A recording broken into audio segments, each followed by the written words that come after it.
Good evening and welcome everyone. My name is Hande Aydınlı. I'm a colorectal surgery fellow at NYU, and I'm one of the new leadership team member. I have the absolute pleasure of introducing Dr. Teresa deBeche-Adams tonight. Dr. deBeche-Adams is the chair of the Department of Colon and Rectal Surgery at AdventHealth Orlando. She has been a staff member since completing her fellowship there in 2011. She earned her medical degree from LSU Health in Shreveport, Louisiana, and completed her general surgery residency at Ochsner Health System in New Orleans, Louisiana. She serves as the director of the Rectal Physiology Lab, and her special interests include TAMIS, TaTME, robotic surgery, pelvic flow disorders. Tonight, she will be talking about functional outcomes, focusing on postoperative sexual dysfunction. Dr. deBeche-Adams, thank you for joining us. Thank you guys so much for having me. So this talk actually originated as a sexual dysfunction talk. If anybody saw it at Sage's, it was titled "Let's Talk About Sex," and I got the song in my head and couldn't stop singing it. So I'm glad that you guys didn't make me do that again. But here are, let's see if I can make this work, my disclosures. So if we look at the evolution of rectal cancer treatment, at first it was just surgery. And even now we still do that, occasionally, where we'll just take a patient straight to surgery. But along the way, we started thinking, are there better ways to do this? So for a while, it was surgery followed by chemotherapy and radiation, which we know didn't end up very well because we still see some of those patients come in later with horrible effects from the radiation of the anastomosis in their pelvis after surgery. So definitely that's fallen out of favor. And then we started going to this chemo and radiation, and then going to surgery, and then trying to give the patients more chemotherapy after. And we saw with that a lot of patients never made it to that final chemotherapy. And some of them even spent long, periods of time with their diverting ileostomies because of one reason or another, complications from surgery or what have you. So that kind of fell out of favor too. We started moving to this era of like TNT, we give all the chemo and radiation up front. And then once the patient has gone through some of their resting period, then we go to surgery. But then we found that some of those patients responded really well too. So this might even include patients that don't have surgery, some of those that have a complete response and that we go on to do kind of a watch and wait protocol with. So those are included in this cohort too. So going back and remembering some of our anatomy, we all have those organs, memorized: the rectum, the bladder, the prostate, the seminal vesicles, all that kind of stuff. But really, what's more important when we start talking about this kind of stuff is the nerves. So this is your resection specimen here. You've got your Denonvier's fascia and Waldeyr's fascia that we'll talk about a little bit later too. And if you start up at the top, when you're starting to get around the IMA, you've got this inferior mesenteric plexus. And then as you're coming down, getting toward the sacral promontory and going down deeper into the pelvis, you've got the superior hypogastrics, and then the hypogastrics that run down near the TME plane.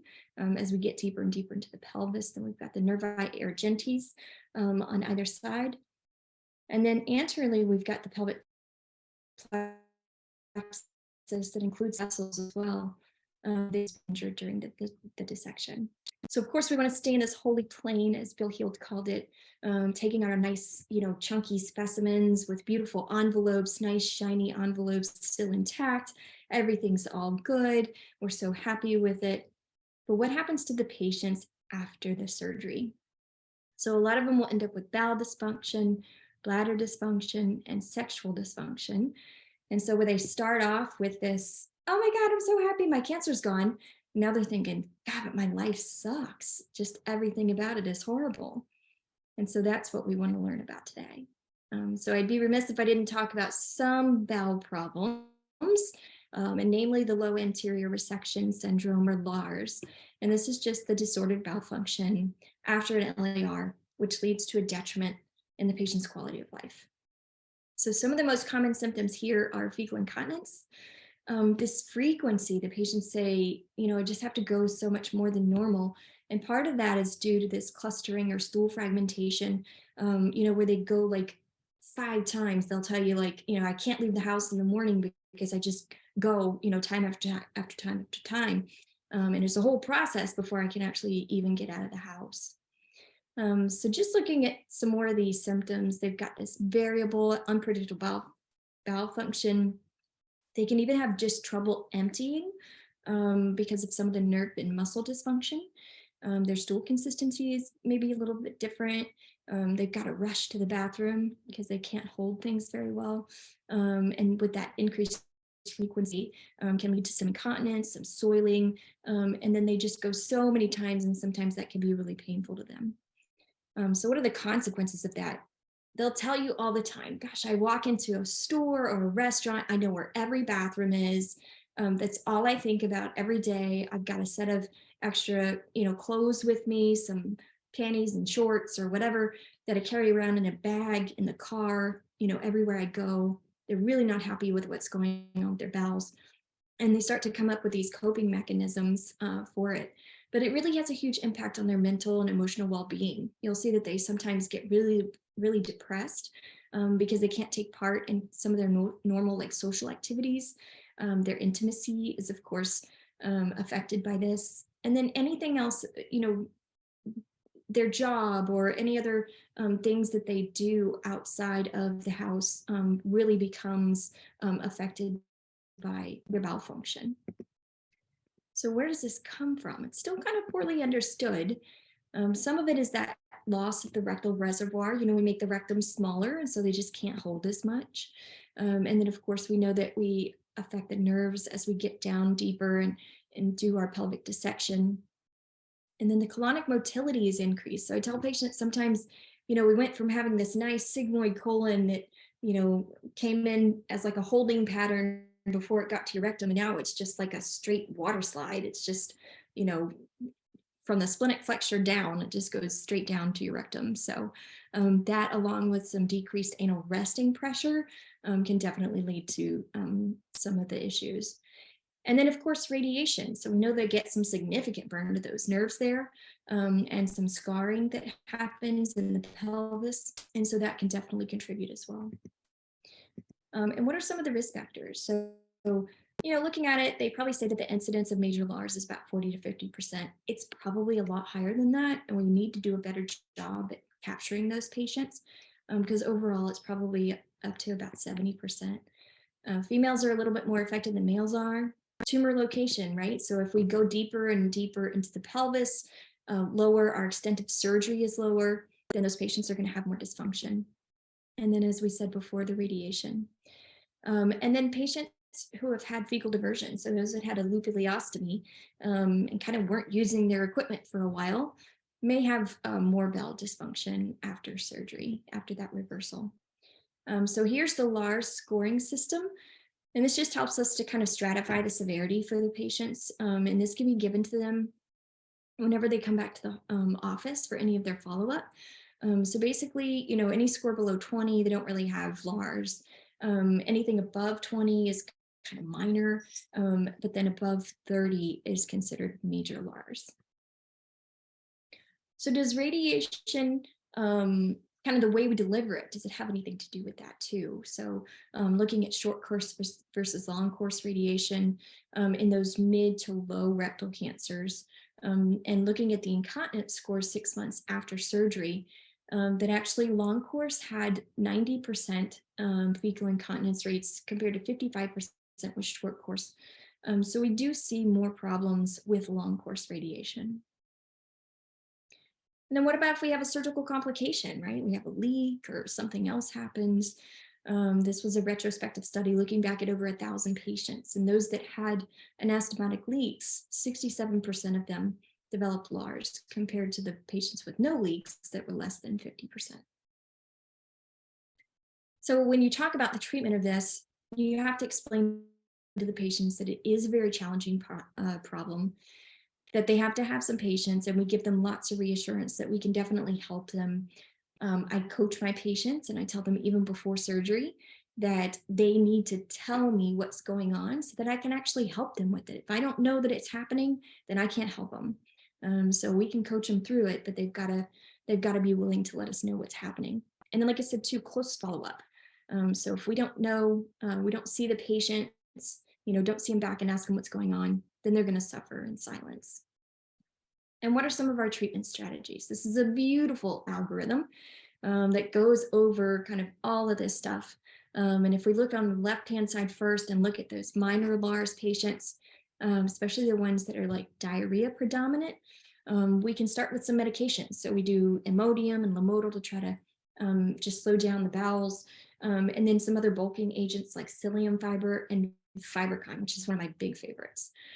The patients that are more prone to like incontinence or urgency, using some serotonin 3 receptor antagonists, the easiest one for us to get is something like Zofran, can actually help along the way too, in addition to some of those antidiarrheals and bulking agents that we had the other patients on.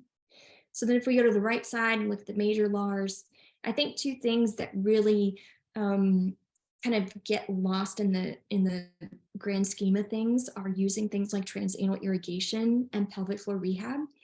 So the transanal irrigation can really just start simply with some enemas, and the patients are taught to do those typically after they have their first bowel movement, and I tell them it's to kind of flush out everything that's left, and that can really help them manage everything. If they do well with that, then there are systems that they can take home that actually have everything for transanal irrigation to larger volume irrigations, and that can help out quite a bit too. We're big believers in pelvic floor rehab. We have such a big pelvic floor unit here, and they really help our patients out. And it's not just for the little old ladies that come in, that had 10 kids, but some of these patients with Lars do really, really well with our PT. Sacral nerve stimulation is also something that can help if you find that the patients will qualify for it. And then we never like to talk about it, but sometimes if the patient's quality of life is really suffering, the best thing to do is just to transition them to a permanent stoma, and they'll likely have a much, much better quality of life. And so that will help out quite a bit. So let's go on to some of the urinary and sexual dysfunction stuff.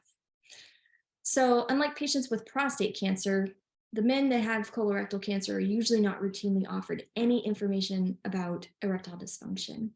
And so 50% of them even recalled somebody talking about it, and 18% of females have even heard anything about it too. So the females, I think, are never really talked about in this group of patients. So more than 50% of those also wish that somebody would have talked to them. So the need is there. We just need to address it. So their findings demonstrate that rectal cancer patients have this sexual dysfunction and really want to talk to their physicians on the topic, but there are some gender differences along with that whenever we talk about the post-op counseling. So some of the risk factors for this: multimodal therapy, so radiation and chemo, plus surgery. Age, we know, is a big deal. Tumors below the peritoneal reflection, like we talked about, the deeper and deeper we get into the pelvis.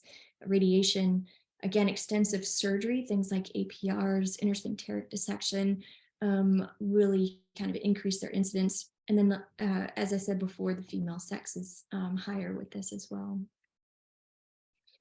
So looking at some of the urogenital dysfunction, this is a nice study where they looked at patients before treatment, after radiation, 3 months, 6 months, 12 months, and you can see that their dysfunction before surgery, some of them probably did have some prior, and then after radiation, it can drop off. It definitely takes a big drop after surgery, but they do rise up a little bit again with time.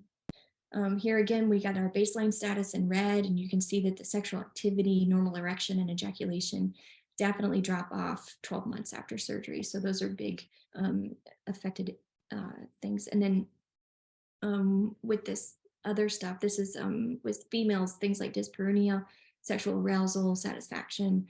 You can see how much they drop off, mainly at 3 to 6 months after surgery, and some of them increase a little bit after 12 months. So again, those low rectal tumors increase the risk of that, and early detection of these patients using some of these standardized questionnaires and stuff would probably be a good idea to try to capture them better. So this is a nice graphic just showing where the nerves can be injured, and then what the urinary and sexual consequences are for those injuries. So like we talked about before, some of the sympathetic nerves will definitely lead to some stress urinary incontinence and retrograde ejaculation. The hypogastrics during that posterior dissection can also lead to alterations in ejaculation. The splanchnic or parasympathetic nerves, sorry, I got a little bug, can lead to some neurogenic bladder symptoms. And men can have alterations in their erections, and women can have dyspareunia from this. And then during our lateral dissection, we can also contribute to incontinence, difficulty voiding as far as bladder problems, and then problems with ejaculation and erection for male patients. So how about during our IMA dissection? We always talk about doing a high ligation so that we can get as many lymph nodes as possible, but we do know that this can contribute to some nerve damage. So the low IMA ligation actually scores a little better in terms of fecal incontinence, less abdominal pain, and then less genital urinary and sexual dysfunction. So how about our approach? Initially we talked about lap versus open, no difference here. And another group looking at it, the sexual function was maintained in 51% in the lap group and 49% in the open group, so pretty similar numbers there. And then this is a meta-analysis of over 800 patients looking at the post-op ejaculatory dysfunction and erectile dysfunction. And the rate of overall sexual dysfunction was pretty similar in both groups. And in women, they also saw no difference. So how about our cameras? 2D versus 3D. There's actually quite a bit of difference here. So in the 3D group, only 8% had significant dysfunction, and in the 2D group is over 40%. So that's a pretty big difference. So we definitely need to be able to see well, right? I think that's the take home here, is that the better we see, the more nerves that we can leave intact. So then the robot comes into play.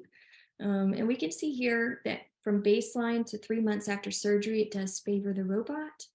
And even at 6 months, it still favors the robot. So the robot may be a little bit better. And maybe in terms of, again, being able to see better, just having better visualization of those nerves so that we avoid more injury there.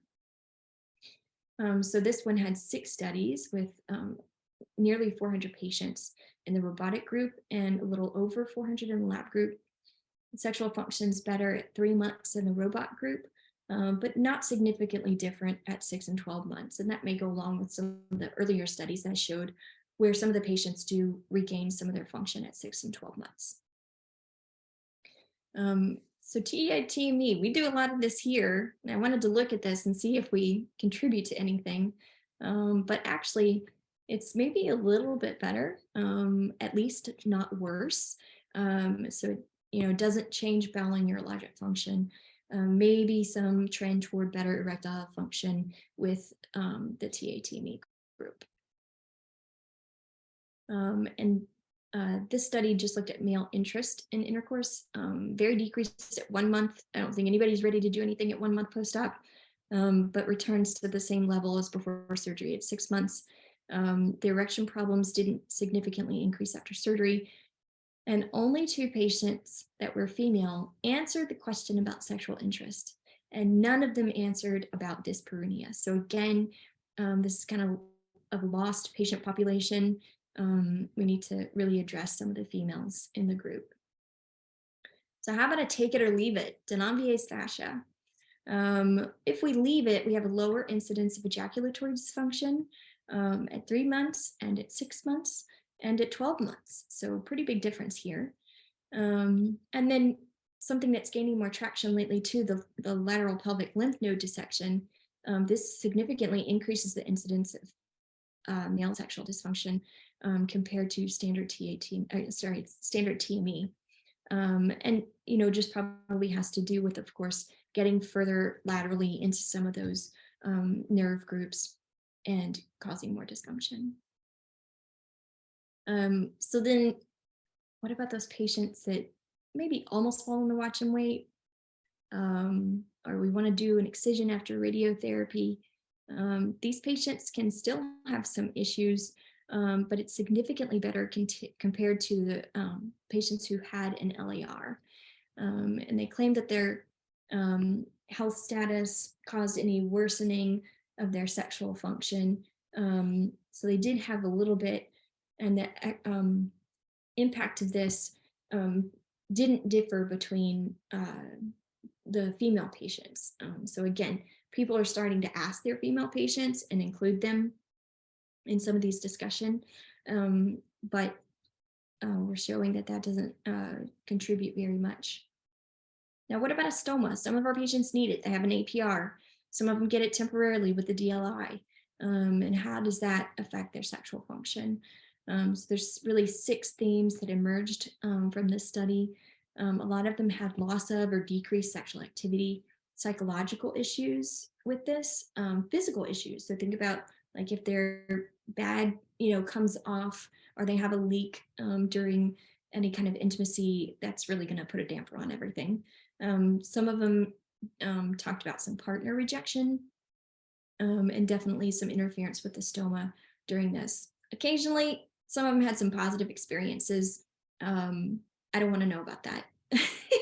I'm not going to ask, but I'm very happy for them. That's all I can say. So like I said, these female patients, we kind of lose them in the talks of all of this, but it does need to be discussed with them. Even just after pre-op radiation, they can have significant impairment in sexual function, and needs to be discussed and also considered whenever we talk to young patients, because some of them can be put into menopause from the radiation as well. And as far as some of their dysfunction after, of course, the pre-op radiotherapy was strongly associated with this in terms of the vaginal dimensions, so it can cause some atrophy there, dyspareunia, lack of desire, and sexual inactivity. No statistically significant difference between short and long course radiation. And then their bowel dysfunction is also negatively associated with some of their sexual desire, activity, satisfaction, and this could probably be due to some LARS and fecal incontinence. So really what we need to discuss here is that we need to talk to patients because it does affect their physical and psychological well-being. The discussion needs to begin prior to the initiation of treatment and definitely continue throughout the treatment and survivorship. So we have to have that follow-up with the patients so that, like I said, we know what's going on and can actually help them with it. Because if we don't know, we can't help them. But that talk needs to start before we even begin any radiation or chemotherapy or go straight to surgery. Before anything, we really need to discuss with them the potentials of things that could happen, and then how we can address them as those issues come up. So really, like I said, in conclusion, talk to your patients before, during, and after treatment. Set some expectations with them. Tell them, yes, you may have some of this, and occasionally it will get better with time, but I can't totally promise you anything, and we'll just work with you as things come up. Get them the help that they need, whatever that might be. If that's training them how to do enemas, how to do transanal irrigation, if that's sending them to pelvic floor PT, if that's just having dietary changes with them or starting a little bit of Imodium, you really just need to be aware of what's going on and then lead them in the right direction. We know that more precise surgery is better for nerve preservation. So however you can do that, whatever that means to you, if that's robotic, if that's TaTME, however you feel that's best in your hands. But we know that we need to preserve those nerves better to retain their function. And then also consider local excision for some patients. We're even doing, some local excision, and then if the biopsy comes back a little bit, deeper than we thought it would be, that we're maybe giving some radiation and chemotherapy after. But maybe with this shift toward organ preservation, we can see maybe some slightly better numbers with some of the dysfunction in terms of the sexual and urinary stuff. And then too, like Lars syndrome, if we can retain the rectum. So again, like I said, talk to your patients. Really, I think the communication with that is the biggest takeaway.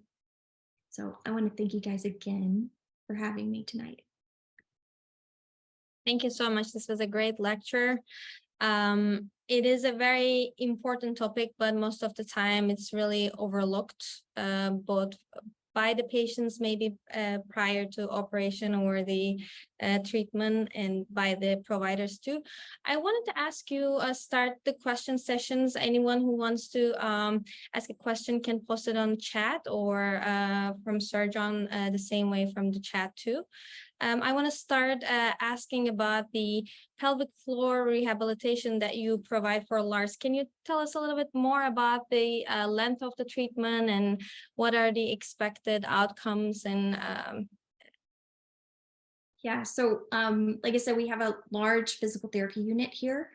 And so when we send the patients, because they are a little bit different than some of our patients who haven't had operations like this before, I usually get in touch with the PT first and let them know kind of what the patient's experiencing and what I want them to focus on. But they do a lot, even just with the emptying, like with Lars syndrome, they can have a lot of, dyssynergia and stuff. And so they may need to learn how to use those muscles again. And so it may be some biofeedback and things like that, or some strengthening exercises if they're having more fecal incontinence episodes. So I try to let the PTs know before they come in, exactly what's going on. And I think that helps. But as far as like the length of treatment and stuff, I think a lot of it depends on their insurance. Usually we see that either they cover like a certain number of visits or they cover a certain amount of time.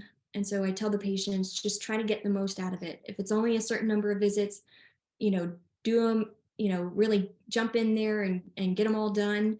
But if it's a certain amount of time, maybe they stretch them out, a little bit if they can.